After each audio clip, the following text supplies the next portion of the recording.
Na mtazamaji wa Trend TV bwana, leo tuko hapa kwa ajili ya kuletea update hii hapa, na hii leo bwana inahusiana na mmoja kati ya wanadada ambao wanafanya kazi huko Omani Uarabuni, ambapo ameibua kilio kuhusiana na kitu ambacho kimemkuta.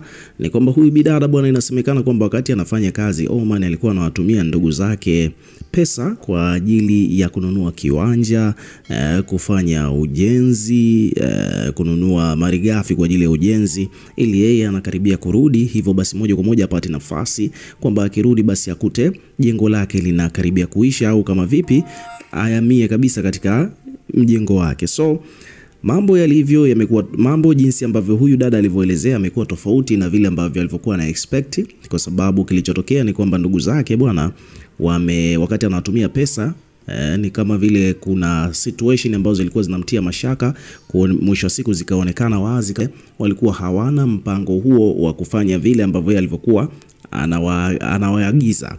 Umeona, na kwa namna moja au nyingine inaonekana kama vile hakuna kiwanja kilichonunuliwa, hakuna nyumba iliyojengwa wala nini. Kwa hiyo huyu dada amekuwa devastated na hali yake imekuwa tete, kwa sababu amekuwa na stress kwa namna moja au nyingine, na kikubwa zaidi alichokifanya ni kwamba ameamua kurekodi video na kuposti mtandaoni, ambapo ni kitu ambacho watu wanaelewa kabisa kwamba haitosaidia chochote. Kuna jinsi ya kufanya huenda kwa ajili ya kusolve hiki ambacho yeye kimemkuta. Actually ni pesa ambayo alikuwa anatumia ndugu zake. Umeona bwana, kwa hiyo ni jambo la kifamilia mpaka hapo, lakini ndio hivyo amekuja kuliweka mtandaoni, na watu wengi sana wamekuja kuweka maoni yao kuhusiana na hii situation, na hii video imeenda viral huko mitandaoni. Atakapomsikilize mwenyewe bidada akielezea kile ambacho kimemkuta na hali yake jinsi ilivyo, kwa sababu anadai kwamba yuko very frustrated kiasi kwamba anaweza kufanya chochote kile, hata kujitoa uhai, kwa sababu ameshateketeza kiasi kikubwa sana cha fedha, na alikuwa na matumaini ya kwamba akirudi atakuta ndugu zake wameshamnunulia kiwanja, wameanza na ujenzi na vitu vingine kama hivyo, jambo ambalo limekuwa ni ndoto kwake. So nataka pomsikilize alivyokuwa anaelezea mkasa huo.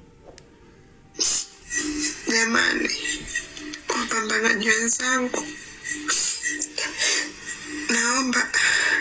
naomba mniombee, kwa kweli siko sawa na rekodi video. Siko sawa, nimekata tamaa ya kuishi kabisa. Kuna muda naanza hata kujimaliza, naanza hata nichukue dumu la Clorox ninywe nife. Sioni faida tena ya kuendelea kuishi, kwa kweli.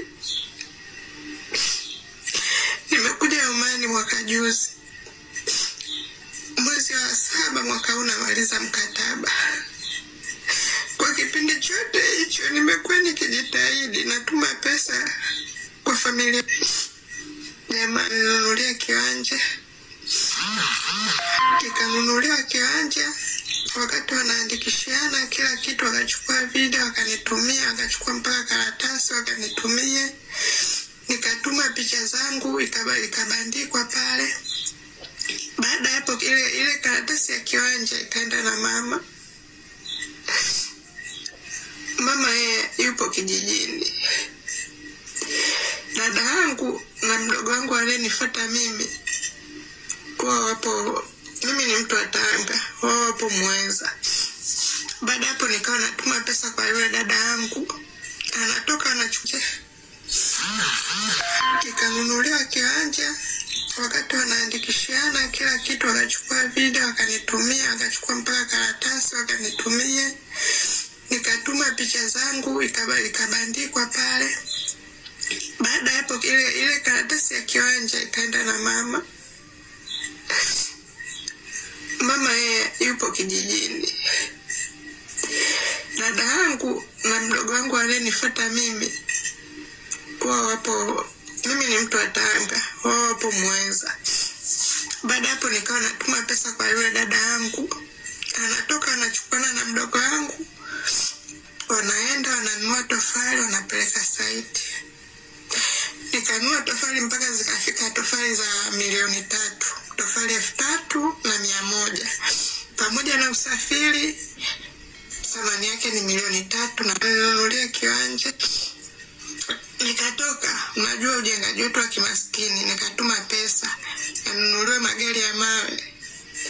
Magari ya mawe 3, waekeze simenti dukani. Hapo kwenye kuwekeza simenti ndo nilipoanza kuona mashaka. Ndo nilipoanza kuwa na wasiwasi. Nikawapigia simu, mmeshaenda kuwekeza simenti dukani, nipeni risiti, nitumieni risiti. Kwa sababu hata alipokuwa wakinunua tofali, wanapiga picha, wanachukua video wananitumia, nipeni risiti. Wakaniambia risiti hatujachukua kwa sababu kule dukani yule mwenye duka ana risiti ya mkono, sisi tunataka ya mkono, tunataka ya mashine. Nikawauliza, na pesa mmemwachia? Pesa tumemwachia. Nikaambia, hivi kweli mnamwachiaje mtu pesa ambaye hamumjui, hawajui, mmemkuta tu dukani, mmwachie pesa alafu muache kuondoka bila risiti, msubiri risiti ya mashine? Naomba mrudi mkaandikiwe hiyo risiti ya mkono, mnipigie picha niletee. Wakakaa ndani ya siku 4 wakanitumia risiti, lakini ile risiti haina jina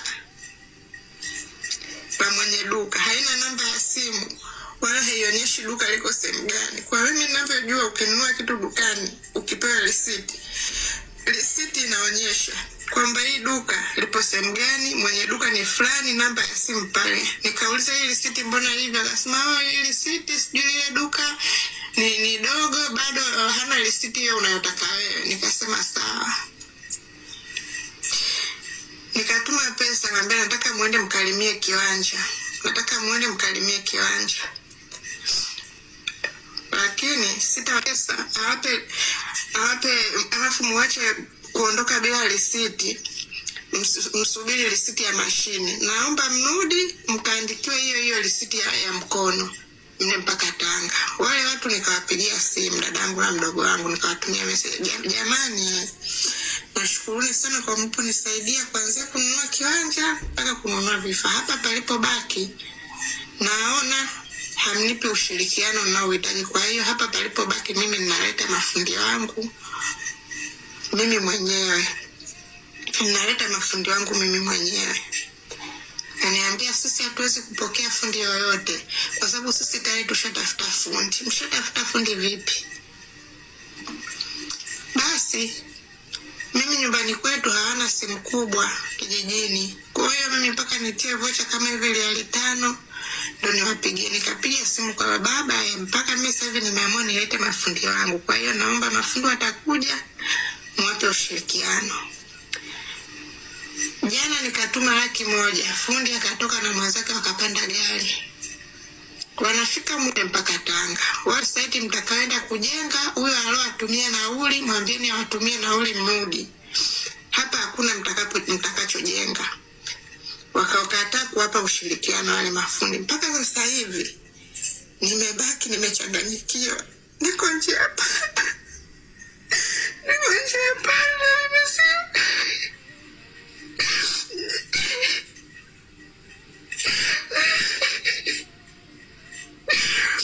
Sijui kama hicho kiwanja kipo, kama kilinunuliwa kweli.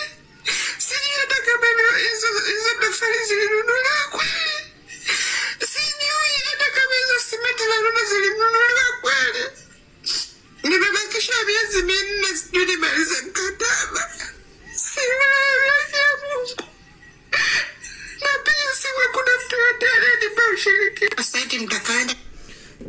So hivyo ndivyo huyu dada alivyoelezea kisa ambacho kimemkuta, na hapa kuna page zimekuja kuripoti kuhusiana na hii habari. Kwa mfano kuna page hapa ameandika kwamba mwanadada mmoja anayefanya kazi za ndani Omani ameeleza jinsi alivyogundua ndugu zake wamekuwa wakimdanganya kuhusiana na kumnunulia kiwanja na kuanza kununua vitu kwa ajili ya ujenzi. Anasema kwamba alikuwa anatuma pesa kwa ndugu zake, mdogo wake na dada yake, na amekuja kugundua kuwa vitu vyote walivyokuwa wakimwambia ni uongo.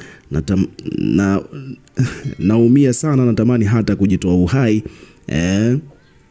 Muda wangu umeisha. Bidada huyo alisikika akisema hivyo. Naam, so ukiwa kama mdau, hebu na wewe pia weka maoni yako katika comment section. Una ushauri gani? Una maoni gani? Utakuwa tukisoma na kureplay kila comment, na pia hakikisha una subscribe kwa ajili ya kupata update zaidi.